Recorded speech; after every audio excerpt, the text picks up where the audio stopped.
Balas dendam membawa cinta. Bab 159. Hasil identifikasi.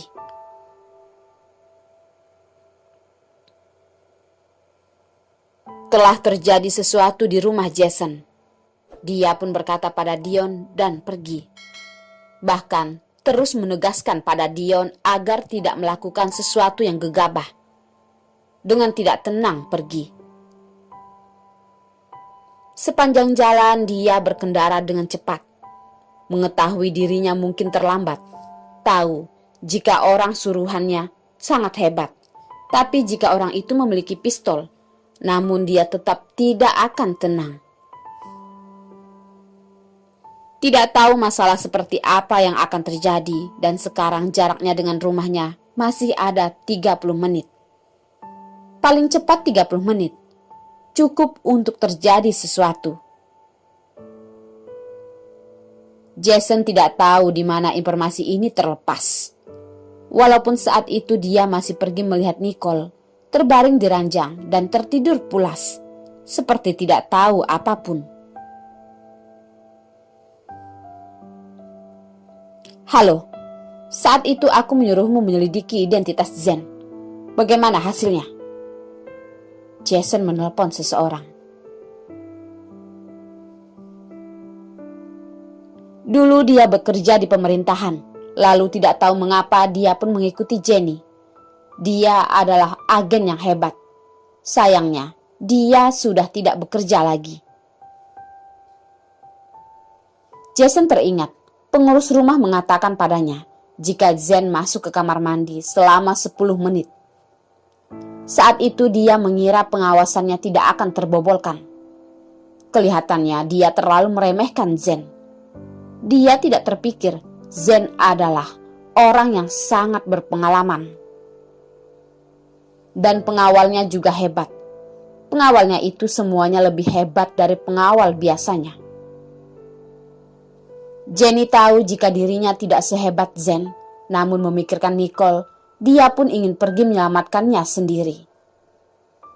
Terkadang masalah perasaan akan menelan akal sehat.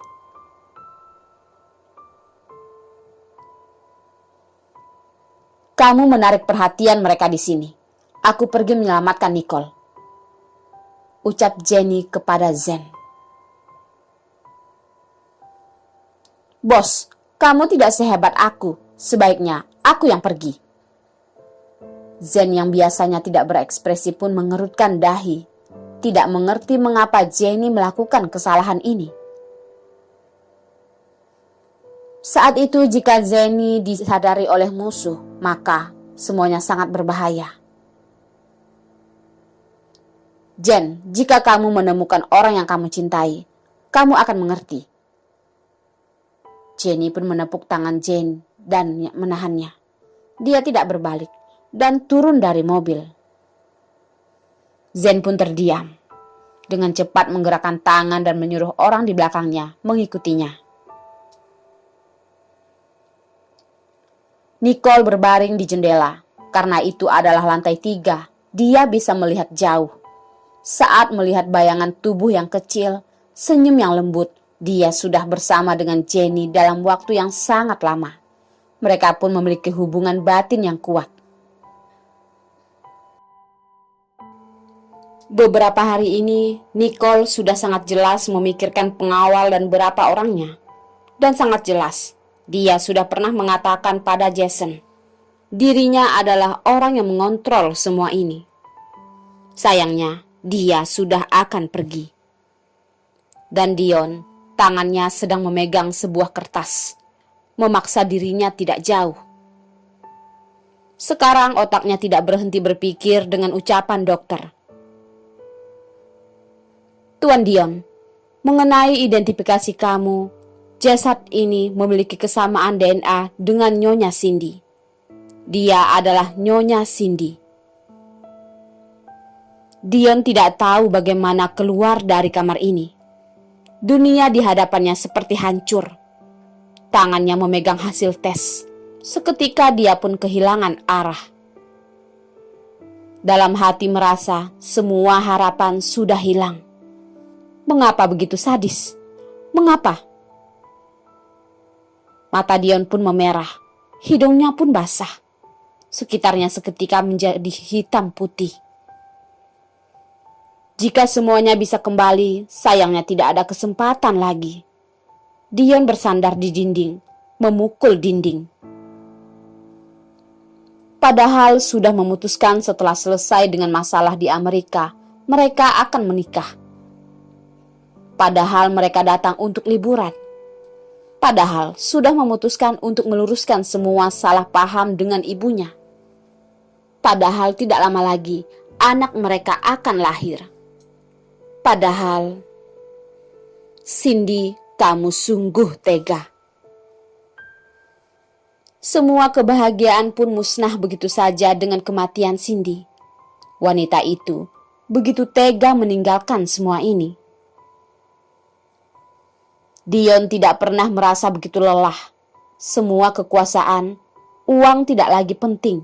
Semua rencana dalam detik ini tidak lagi berarti. Dion pun mengeluarkan ponsel.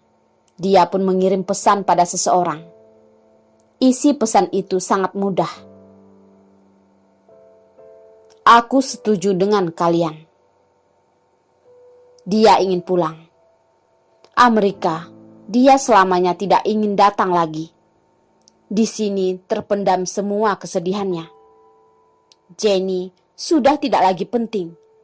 Cindy juga pasti ingin pulang. Dion bersandar di sudut. Sepasang tangan menutup wajahnya. Ada air mata yang keluar. Luka Cindy sudah membaik. Anthony juga sudah datang ke Amerika. Melihat Cindy yang seperti orang yang tidak apa-apa, yang sedang berbaring di ranjang. Tidak terlihat dari wajah wanita ini bahwa beberapa hari lalu dia baru mengalami suatu penentuan hidup dan mati. Dion sekarang sudah memastikan kematianmu. Anthony pun memberikan segelas air pada Cindy. Cindy pun menerima. Lalu berkata, "Terima kasih atas bantuanmu. Anak di kandunganmu sudah terselamatkan. Lain kali jangan begitu gegabah," ucap Anthony. Cindy tiba-tiba mengangkat kepala dan bertanya, "Paman, apakah kamu membenciku?" Anaknya tidak sadarkan diri karena Cindy, bahkan di dalam kandungannya, adalah musuh dari anaknya. "Benci," ucap Anthony. "Tapi kamu adalah keluargaku. Aku tidak ingin kehilangan kamu karena kebencian ini." Anthony menutup mata seperti masuk dalam kenangan. "Terima kasih, Paman. Membuatku tahu jika ternyata ibu masih memiliki keluarga." Cindy tersenyum pada Anthony. Anthony juga tersenyum dan berkata, "Kamu istirahatlah dulu." Cindy berkata, "Dan Dita juga tidak bersalah. Dia juga barusan tahu jika Dimas adalah kakaknya. Walaupun dia sangat membenci Dimas, namun Dita tidaklah bersalah." Anthony menutup pintu. Jujur, dia tidak begitu baik. Dita adalah wanita yang baik. Hanya saja dia adalah adiknya Dimas. Anthony tidak menjawab. Namun Dita tidak bersalah. Cindy melihat dia pergi. Sekarang Dita juga sangat sedih. Dia memiliki kakak, namun berada di penjara. Dan dia adalah orang yang menabrak Hendra, membuatnya tidak sadarkan diri.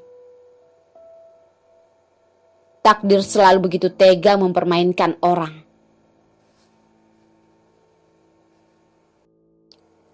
Jason pun menarik rem tangan, menghadap mobil hitam. Jarak kedua mobil itu sangatlah dekat, hampir bertabrakan. Jason pun melihat orang yang berkendara adalah wanita yang memakai baju warna putih yang memandangnya. Ada darah di lengannya.